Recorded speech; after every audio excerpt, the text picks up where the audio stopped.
Këtu me neve sonte është edhe Uta Ibrahimi, Uta e Maleve.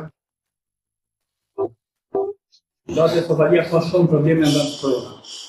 Banoj këtu te banesat e shkolla, është një ndërtesë, ajo s'ka lidhje, 6 ka.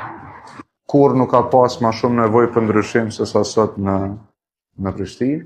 Jemi dikur se qysh ka pas sesë, në Ministrinë e Kulturës së Sportit. Qysh është me ndjerë me vizionë me kulturë jashtëzakonshme, ku me thonë një kryetar jashtëzakonshëm i Prishtinës.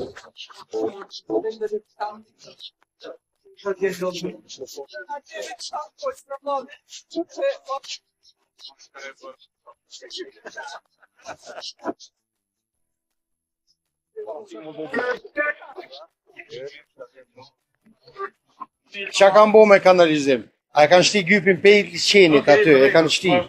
Po vjen era krejt në Lival Podel, që një vjetë s'kena ndryshim. Ideja jem ka qenë këta 2 djemë mos me lënë në shku jashtë. Mos me i lënë pa perspektivë, për ato këmë thonë ndimoni pak, po mos me lënë sepse nëse vazhdojmë këtë ritëm, ky thot s'kam zgjidhje. Apo të bosh.